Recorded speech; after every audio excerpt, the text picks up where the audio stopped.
اعوذ باللہ من الشیطان الرجیم بسم اللہ الرحمن الرحیم السلام علیکم۔ امید ہے کہ آپ ٹھیک ہوں گے، اللہ آپ کو ٹھیک اور صحت یاب رکھے۔ میں ہوں اسف اقبال احساس اور آپ دیکھ رہے ہیں اردو دان۔ آج ہم نظم طلوع اسلام کا شعر نمبر 12 پڑھیں گے۔ تو شعر کی طرف آ جاتے ہیں۔ گماں آباد ہستی میں یقین مردی مسلماں کا، بیاباں کی شبی تاریک میں قندیل رہبانی۔ تو یہ شعر ہیں۔ اب آ جاتے ہیں اس میں جو مشکل الفاظ ہیں، مشکل الفاظ دیکھ لیتے ہیں۔ مشکل الفاظ اور معانی۔ گماں آباد ہستی یعنی شک و شبے کی زندگی یا وہم و گمان سے بھری زندگی۔ بیاباں یعنی ویرانہ یا سنسان جگہ۔ قندیل یعنی چراغ یا ایک قسم کے شیشے کا ظرف جس میں موم بتی رکھ کر جلاتے ہیں۔ رہبانی یعنی ترک دنیا یعنی دنیاوی عیش و عشرت سے کنارہ کشی۔ شب تاریک یعنی اندھیری رات۔ یہ وہ مشکل الفاظ ہیں کہ مجھے لگے کہ اس شعر میں مشکل ہے، تو اس کے معنی آپ یہاں سے نوٹ کر سکتے ہیں۔ اب آ جاتے ہیں حوالے کی طرف۔ حوالے شعر کا نام علامہ محمد اقبال، صنف نظم، نظم کا عنوان طلوع اسلام اور ماخذ جو ہے وہ ہے بانگ درا۔ شرح کی طرف آ جاتے ہیں۔ اس شعر میں شاعر نے صنعت مرآت النظیر کا استعمال کیا ہے۔ شب تاریک اور قندیل جو ہے وہ مرآت النظیر ہے، اور ساتھ میں تشبیہ کا بھی استعمال کیا گیا ہے، یعنی یقینی محکم کو جو ہے قندیل کے ساتھ تشبیہ دی گئی ہے، یعنی مسلمانوں کا یعنی ایمان کو جو ہے قندیل کے ساتھ جو ہے تشبیہ دی گئی ہے۔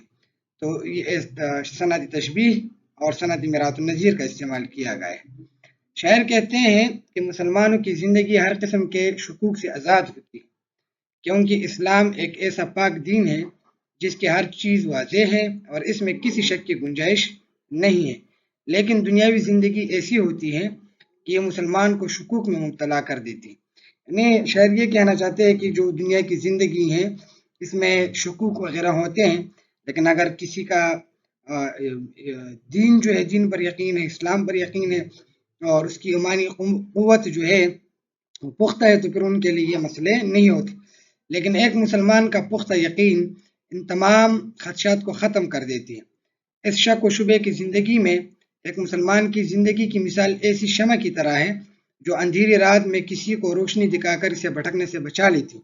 ان مسلمان کے پختہ یقین کی مثال جو ہے وہ اس طرح ہے جس طرح اندھیری رات میں ایک شمع ہوتی ہے جو کہ اگر لوگ جا رہے ہوں تو اس کو راستہ دکھائے۔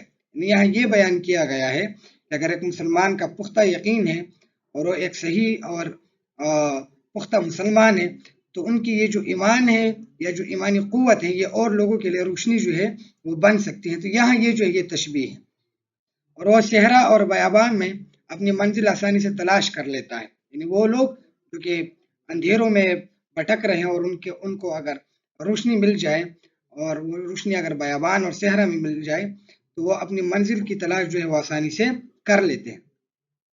یعنی ایک مرد مسلمان کا پختہ یقین ایسا ہے جیسے تاریک رات میں ایک جگمگاتی ہوئی شمع جو اپنے ارد گرد سارے ماحول کو روشن کرتی ہے۔ اسی طرح ایک مسلمان کا مکمل ایمان ساری دنیا کے لیے روشنی اور ہدایت ہے۔ ایک مسلمان میں اگر مکمل ایمان ہے اور وہ ایک صحیح مسلمان ہے، تو ان کا ایمان جو ہے وہ ساری دنیا کے لیے روشنی بھی ہے اور ہدایت بھی ہے۔ امید ہے کہ یہ شرح آپ کو سمجھ آ گئی ہوگی۔ انشاءاللہ اگلے لیکچر میں اگلے شعر کے ساتھ آپ سے دوبارہ ملاقات ہوگی۔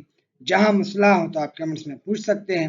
تب تک دا اللہ پامان، خدا و آباد صاحب حسین۔